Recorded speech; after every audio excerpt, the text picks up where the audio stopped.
Hi there, very good afternoon to you. European leaders, including Sir Keir Starmer, have expressed concern over President Trump's peace plan for Ukraine, calling it a basis that needs more work. The 28-point draft proposal includes major concessions from Ukraine, including giving up territory and cutting the size of its army. Ukraine's allies are holding talks today on the sidelines of the G20 summit in Johannesburg, and some of them will reportedly travel to Washington in the next few days to meet Donald Trump. Well, a joint statement from European leaders, including Sir Keir Starmer, Ursula von der Leyen and Emmanuel Macron, says, "We welcome the continued US efforts to bring peace to Ukraine. The initial draft of the 28-point plan includes important elements that will be essential for a just and lasting peace. We believe, therefore, that the draft is a basis which will require additional work. We're ready to engage in order to ensure that a future peace is sustainable. We are clear on the principle that borders must not be changed by force. We're also concerned by the proposed limitation on Ukraine's armed forces, which would leave Ukraine vulnerable to future attack.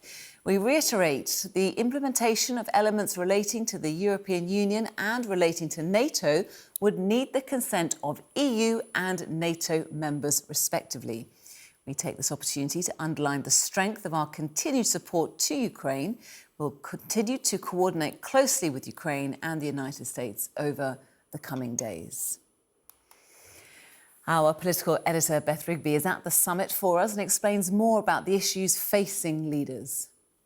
Events in Ukraine and that proposed peace deal drawn up between the US administration and Russia is meaning that events here being overtaken now by the attempts by Europeans, not least our own Prime Minister, to put forward counter proposals and another plan in order to try and reinsert Ukraine and its interests into a 28-point peace plan that, quite frankly, at the moment, Ukraine will struggle to accept. President Trump has set a deadline for Thursday, and this has now really put the pressure on because it's the US that fund Ukraine's war efforts and share intelligence, and withdrawing that support leaves Ukraine in a bit of an unenvious position. So the aim of the game now is to try and improve the terms of this deal.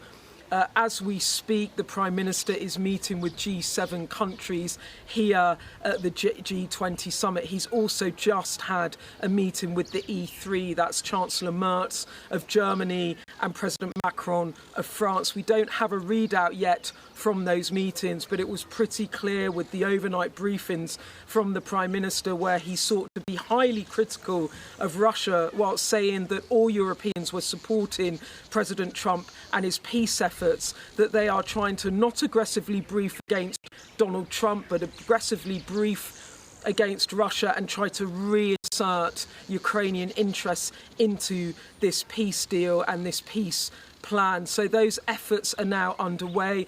As for a mooted trip to Washington by some European leaders, there is talk that there could be a visit in the next couple of days, maybe as early as Tuesday, with Chancellor Merz of Germany, Macron of France, Meloni of Italy mentioned in that. As I understand it, there is no discussion at the moment regarding the United Kingdom, and I don't need to tell you that the Prime Minister has rather a massive day on Wednesday back home with the budget, and that's why he's actually cutting short his visit here to the G20. The summit doesn't wrap until tomorrow, but the Prime Minister will be back in London first thing on Sunday.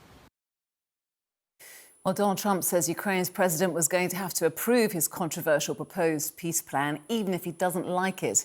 President Zelensky said this afternoon it's important that the principle prevails that crimes against people and humanity don't have reward.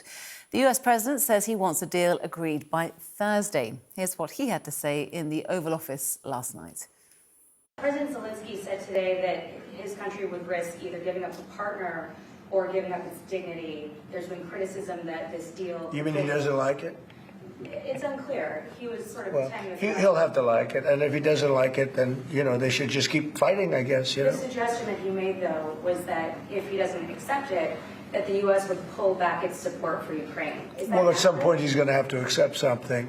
He hasn't accepted. You remember right in the Oval Office not so long ago, I said, you don't have the cards. Don't forget, I inherited this war. I would have never, this war never would have happened. I inherited this war. And I thought he should have made a deal a year ago, 2 years ago. The ultimate deal would have been if it never started. That would have been the good deal. That could have been done too if you had the right president, but you didn't have the right president. Well, the deal consists of 28 points, so let's have a look at some of those key details now for you. It requires Ukraine to hand territory to Russia, which Russia has taken by force in Crimea and the Donbass, and also land it's fought and then failed to seize. In Kherson and Zaporizhia regions, land would be divided along current military lines. There would be demilitarized zones. Russia would give up small pockets of land that it has taken.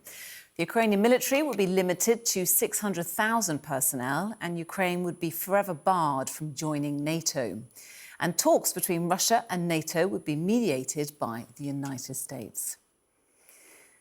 Well, Volodymyr Zelensky says his country now faces a choice between losing a major partner or its dignity. Meanwhile, President Putin has unsurprisingly welcomed the proposals. This is one of the hardest moments in our history. The pressure on Ukraine today is among the heaviest we have ever faced. Currently, Ukraine may be facing an extremely difficult decision, either a loss of dignity or the risk of losing a key partner. I too believe it could form the basis for a final peace settlement. But this text is not being discussed with us in any substantive way, and I can assume why. I believe the reason is the same. The US administration has so far been unable to secure the consent of the Ukrainian side. Ukraine is against it.